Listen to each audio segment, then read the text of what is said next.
Hello students, welcome ICIT online classes में। मैं संतोष कुमार गुप्ता आज आपके लिए फिर लेके आया हूँ प्रोग्रामिंग इन सी। तो जो आज मैं आपको सब्जेक्ट पढ़ाने वाला हूँ वो आपका सी लैंग्वेज होगा। पिछले क्लास में हम लोगों ने सी लैंग्वेज के लूप के रिलेटेड कुछ प्रोग्राम देखे थे और उन प्रोग्राम का उद्देश्य केवल यही था कि आप लूपिंग का कॉन्सेप्ट जाने कि लूप कैसे चलता है, उसका सिंटेक्स कैसे होता है। अब हम लोग जो प्रोग्राम लूप के ऊपर बनाएंगे उनके लिए हम लोग कोई एक विशेष समस्या लेंगे और उस विशेष समस्या को सॉल्व करने के लिए हम लोग प्रोग्रामिंग करेंगे। तो आज मैं आपको दो प्रोग्राम डिमॉन्स्ट्रेट करने वाला हूं। एक है प्राइम नंबर और एक है आर्मस्ट्रॉन्ग नंबर। तो स्पेशली जब आप किसी डिप्लोमा, बैचलर या ओ लेवल जैसे कोर्सेज का एग्ज़ाम दे रहे होते हैं तो आपके एग्ज़ाम में बहुत ही इंपॉर्टेंट क्वेश्चन होता है। आपसे पूछा आता है कि ये प्राइम नंबर क्या होता है, ये आर्मस्ट्रॉन्ग नंबर क्या होता है।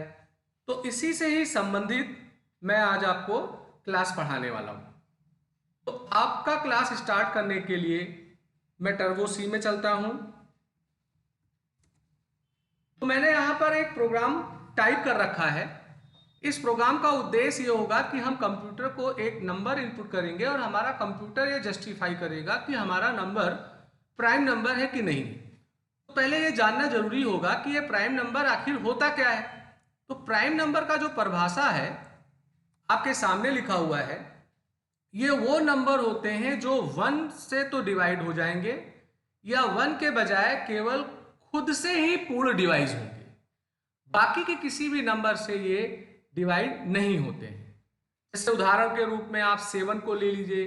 तो 7 1 से तो खैर सारे नंबर हो आते हैं पर 7 7 से ही पूर्ण भाज होगा। 17 को आप देख सकते हैं, 41 को ले सकते हैं, ये हमारे प्राइम नंबर हैं।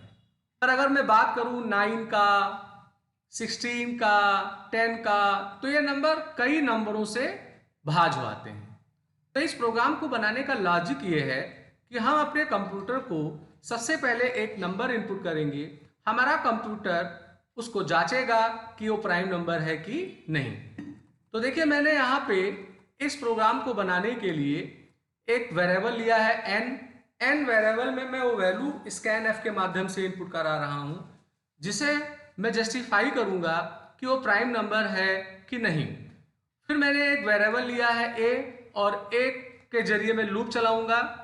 प्राइम नंबर जांचने का जो लॉजिक होता है, मान लेते हैं कि कोई नंबर आपने डाला 7, तो अगर आपको ये जस्टिफाई करना है कि 7 प्राइम नंबर है कि नहीं तो आप 7 को 2 से डिवाइड करोगे, 3 से डिवाइड करोगे, 4 से करोगे, 5 से करोगे, 6 से करोगे, यानी 7 से जितने छोटे नंबर हैं 1 को छोड़ के आप सारे नंबरों से उन्हें भाग करोगे। अगर वो भाग नहीं हो पा रहा होगा तो आप बोलोगे कि ये प्राइम नंबर है।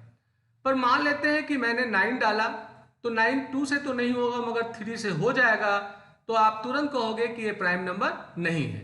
तो प्राइम नंबर को जांचने के लिए हम जो नंबर n में इनपुट करेंगे उस नंबर को 2 से लेके और उस नंबर से एक कम n-1 तक के नंबरों की हमें जरूरत पड़ेगी। तो इसलिए मैंने एक लूप लगाया है जो 2 से शुरू हुआ है और अगर आप देख रहे होंगे तो यहाँ लेस देन है, इक्वल का निशान नहीं है। तो मान लेते हैं आपने n में 7 दिया तो यह लूप 2 से लेके 6 तक चलेगा।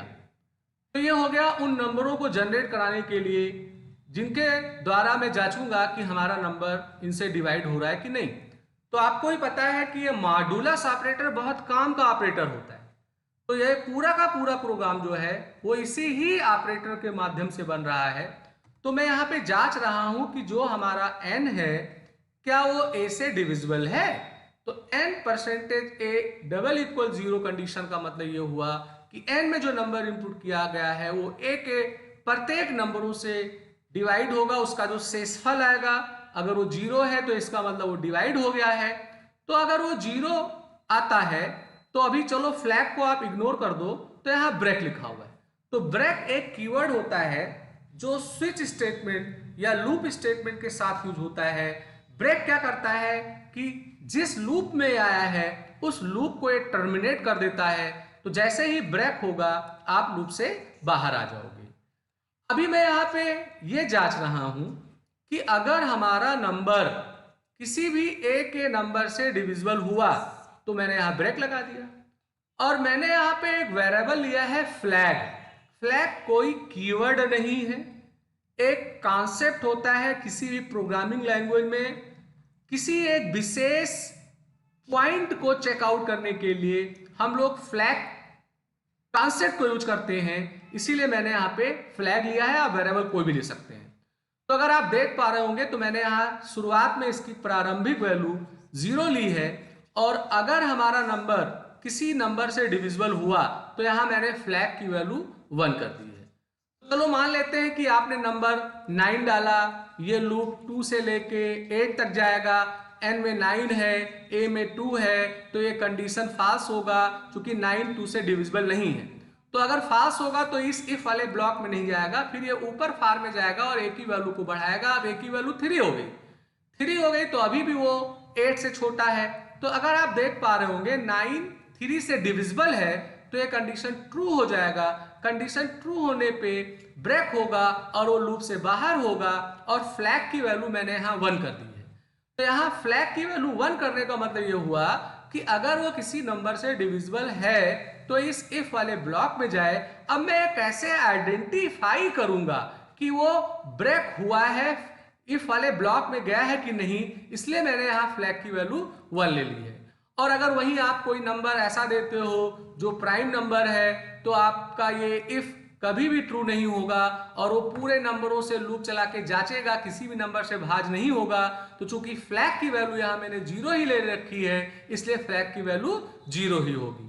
तो यहाँ मैंने नीचे जांचा है कि अगर फ्लैग की वैल्यू 0 है तो आपका मैसेज आएगा कि वो नंबर प्राइम है, और अगर फ्लैग की वैल्यू 1 है, 1 का मतलब अगर किसी नंबर से डिविजिबल हुआ तो फ्लैग की वैल्यू 1 करके वो ब्रेक होगा, तो यहाँ कंडीशन फाल्स होगा और वो बोल देगा कि ये नंबर डिविजिबल नहीं हुआ है, इसलिए नॉट प्राइम नंबर है।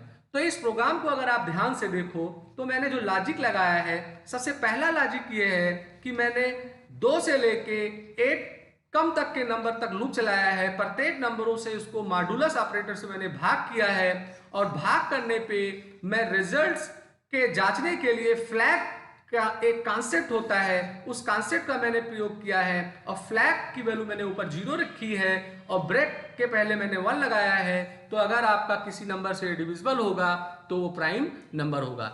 चलिए इस प्रोग्राम को जल्दी से कंपाइल करके देख लेते हैं।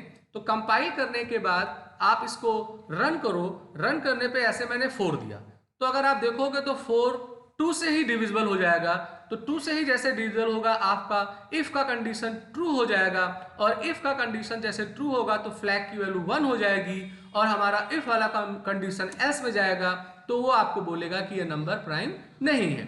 पर अगर इसी प्रोग्राम को दोबारा रन करके मैं 7 डालता हूं तो 7 जो होगा वो 2 से लेकर 6 तक के किसी भी नंबर से डिविजिबल नहीं हो रहा है, तो आपका इफ वाला जो ब्लॉक लगा हुआ है जिसमें फ्लैग इक्वल 1 है उसमें वो प्रवेश नहीं करेगा।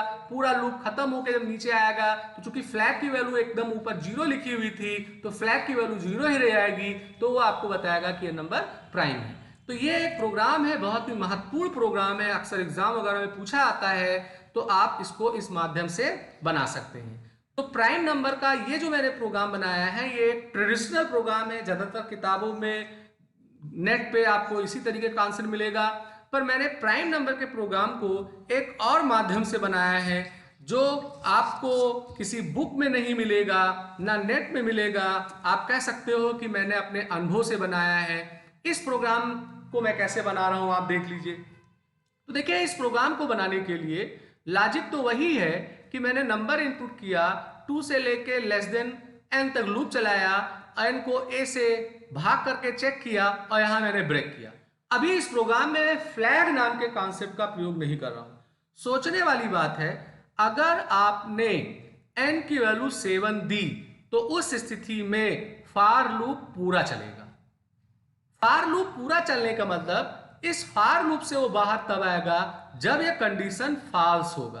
कंडीशन फाल्स होगा कब? जब a की वैल्यू बढ़ते बढ़ते यहां 7 हो जाएगी तो ये कंडीशन फाल्स हो जाएगा क्योंकि यहां इक्वल ऑपरेटर नहीं लगा है, और कंडीशन अगर फाल्स होगा तो वो लूप से बाहर आएगा। बाहर आने पे a की वैल्यू क्योंकि पूरा लूप चला था तो बाहर आया तो 7 हुआ तभी बाहर आया, तो ए की वैल्यू 7 होगी। वही अगर आप देते हो 4, तो 4 अगर देते हो तो वो तुरंत पहले 2 से ही डिविजिबल हो जाएगा और ये ब्रेक हो जाएगा। तो लूप यहां चूंकि 1 टाइम चला, इसलिए लूप वाले ए की वैल्यू केवल 2 ही रहेगी और वो पूरा बाहर आ जाएगा। तो मैं इसी लॉजिक को यहां चेक कर रहा हूं कि अगर लूप वाली वैल्यू आपके द्वारा दिए गए नंबर के इक्वल है तो इसका मतलब पूरा लूप चला है। समझिएगा, यहां पे n की वैल्यू मैंने 7 दी थी, a की वैल्यू जब 7 होगा तभी ही वो लूप से बाहर आएगा। चूंकि किसी भी नंबर से वो डिविजिबल नहीं हुआ है इसलिए कंडीशन ट्रू हो जाएगा और आपको बताएगा कि ये प्राइम है। वहीं अगर आप 4 देते हो तो 4 a के वैल्यू 2 से ही डिविजिबल होके ब्रेक हो जाएगा और a की वैल्यू 2 ही रहेगी, यानी आपका लूप पूरा नहीं चला, बीच में ही वो बाहर आया ब्रेक के जरिए, तो यहाँ कंडीशन फॉल्स होगी और आपको वो नॉट प्राइम कर देगा। तो अगर आप इस प्रोग्राम को देख रहे होंगे तो इसमें एक परिवर्तन ये है कि मैंने फ्लैग का कॉन्सेप्ट नहीं यूज किया है।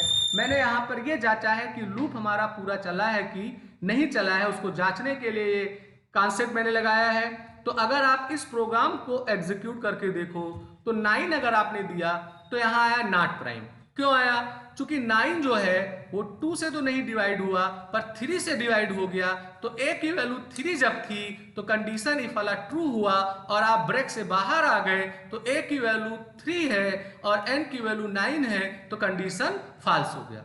अगर मैं इसी प्रोग्राम को दोबारा रन करता हूं, दोबारा रन करने पे मैंने मान लो 11 दे दिया, तो 11 को ध्यान दीजिए 2 से लेके 10 तक के किसी भी नंबर से डिवाइड नहीं होगा। ऐसे परिस्थिति में a की वैल्यू जब 11 होगी तो वो लूप टर्मिनेट हो जाएगा और a की वैल्यू चूंकि 11 हुई और n में आपने 11 डाला था तो इफ वाला नीचे कंडीशन ट्रू हो जाएगा, इसलिए आपको वो कहेगा कि ये नंबर प्राइम है। तो ये आपके ऊपर है, आपको पहला वाला प्रोग्राम अगर इजी लगा हुआ हो तो आप उस माध्यम से इसको बना सकते हैं, पर अगर ये वाला प्रोग्राम आपको इजी लग रहा हो तो इसके भी माध्यम से आप प्रोग्राम बना सकते हैं।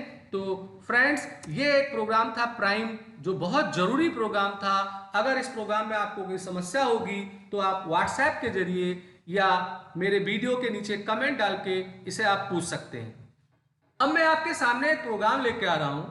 इस प्रोग्राम में जो लॉजिक लगाया गया है, इस लॉजिक के माध्यम से कई क्वेश्चंस बनते हैं। तो अक्सर आपसे कहा जाएगा कि कोई इंटीजर नंबर डालो, उसको रिवर्स में प्रिंट करो, जैसे 123 डाला तो 321 प्रिंट हो जाए। आपसे अक्सर कहा जाएगा कि कोई आप डिजिट डालो, ऐसे 123 डाला, इस नंबर के प्रत्येक डिजिट का सम चाहिए। तो मैं ये चाहता हूं कि मैं एक नंबर इनपुट करूं। उदाहरण के तौर पे मान लो आपने 59 डाला तो वो 5 और 9 को ऐड करके दिखा दे। तो जो नंबर आपने इनपुट किया है उसमें उपस्थित प्रत्येक डिजिट्स का मुझे सम चाहिए। तो सबसे पहले मैंने यहाँ एक नंबर इनपुट किया है। नंबर इनपुट करने के बाद मैंने एक लूप लगाया है। लूप को मैं अभी आपको आगे समझाता हूं। अभी फिर देखो यहाँ पे परसेंटेज वाला ऑपरेटर फिर एक अहम रोल अदा कर रहा है।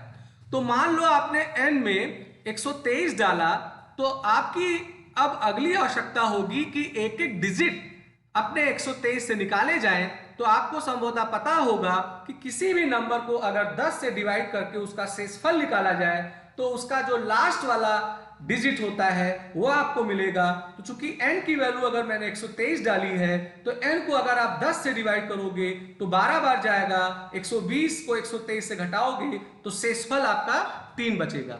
तो ये जो पहला वाला लाइन लिखा हुआ है मेरे दोस्तों, इस वाले लाइन का उद्देश्य है कि ये रिमाइंडर निकालने का काम करेगा जो डिजिट डाला है। अब जो आपने रिमाइंडर निकाला उसका सम नाम का मैंने वेरिएबल ले रखा है। पहले भी मैंने बताया था कि जब कई नंबरों का सम पाना हो तो एक वेरिएबल लेके उसकी वैल्यू आप 0 कर देंगे। यहां मैंने सम में m को ऐड कर दिया।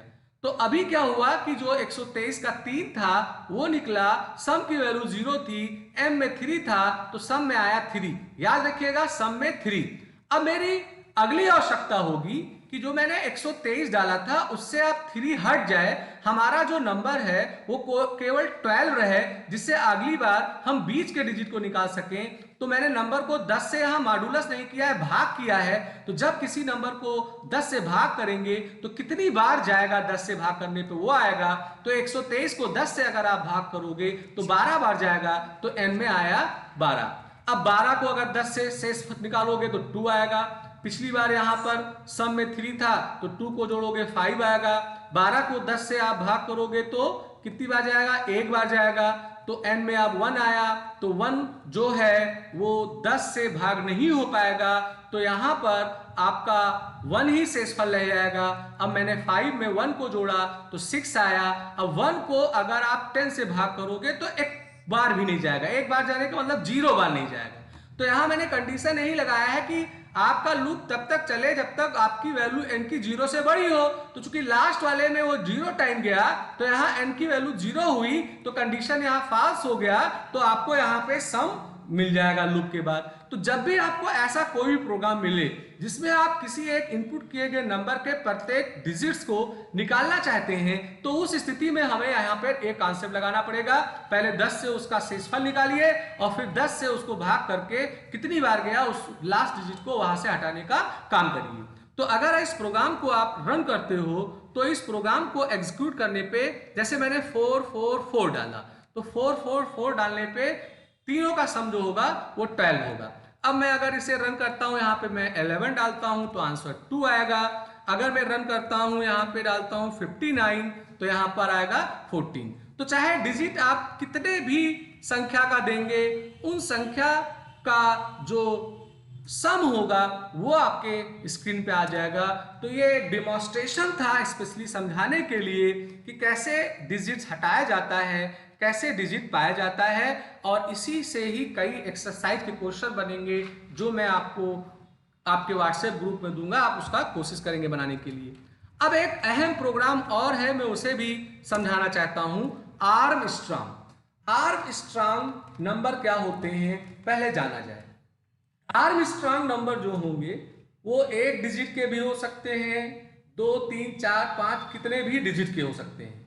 तो कोई ऐसा नंबर मान लेते हैं 153, कोई ऐसा नंबर जो आपने इनपुट किया उसमें सबसे पहले ये पता करना है कि ये कितने डिजिट का है। तो अगर आप देखो 153 3 डिजिट का है, तो करना क्या होगा, इसके पहले नंबर को 153 का पहला नंबर 1 है, इसका क्यूब 3 हो जाएगा, प्लस दूसरा नंबर है 5, उसका क्यूब 3 हो जाएगा। क्यूब का मतलब सॉरी पावर, यानी 1 का पावर 3, 5 का पावर 3, 3 का पावर 3। तो इनको अगर आप सम करोगे तो नंबर वही आना चाहिए जो आपने इनपुट किया था। तो ये आपका आर्मस्ट्रांग नंबर कहलाएगा। जैसे उदाहरण के रूप में अगर आप एक नंबर ले लेते हैं 5, 6, 8, 5, तो अगर देखो तो ये 4 डिजिट का है। तो 4 डिजिट का है तो इसका आपको पावर कैसे निकालना होगा, 6 का पावर 4, फिर आपको इसे क्या करना है प्लस 7 का पावर निकालना है आपको 4 से, मानी 4 घात उसका रहेगा, n जो रहेगा वो 4 रहेगा चूंकि ये 4 डिजिट का है। फिर यहां पर आया प्लस पावर, हमें निकालना है तीसरी डिजिट है 8, इसका पावर 4, फिर मुझे निकालना है प्लस इसका पावर मुझे निकालना है लास्ट डिजिट का 5 का 4। तो होगा क्या कि पहली डिजिट तो आपके इनपुट किए गए नंबर की होगी, और चूंकि नंबर जो आपने इनपुट किया है वो 4 डिजिट का है इसलिए इसका जो स्क्वायर होगा वो 4 हो जाएगा। अब इसको सॉल्व करने पे जो सम आएगा, अगर वो सम इक्वल हो जाता है आपके इनपुट किए गए नंबर से, तो उसे हम लोग आर्मस्ट्रांग नंबर बोलते हैं। तो इस प्रोग्राम में हमें क्या करना होगा, सबसे पहले एक नंबर इनपुट करेंगे, हमें ये जांचना जरूरी होगा कि वो जो नंबर है वो कितने डिजिट का है, क्योंकि नंबर आप डिजिट का ही आपका यहाँ पर पावर बनेगा। तो मैंने क्या किया है, यहाँ पर एक नंबर इनपुट किया है, नंबर को इनपुट करने के बाद यहाँ मैंने जो लाइन लिखा है मैं अभी इसे आपको समझाऊंगा। सबसे पहला जो मैंने कॉन्सेप्ट लगाया है, इस कॉन्सेप्ट का उद्देश्य है ये जांचना कि हमने जो नंबर डाला है वो कितने डिजिट का है।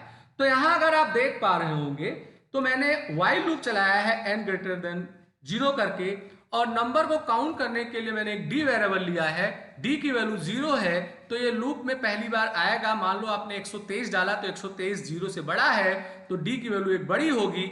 अब इसका काम है कि n में जो नंबर है उसको एक एक हटाने का काम करेगा, और जब तक हटाएगा जब तक n की वैल्यू 0 से बड़ी रहेगी। तो ये लूप जितनी बार चलेगी उतनी बार डी का इंक्रीमेंट होगा, तो इससे आपको डी का मिल जाएगा कि नंबर आप डिजिट कितने आपने डाले। अगर आपने 123 डाला तो ये लूप 3 बार चलेगा, 1214 डाला तो 4 बार चलेगा, आपने 6 डाला तो 1 बार चलेगा।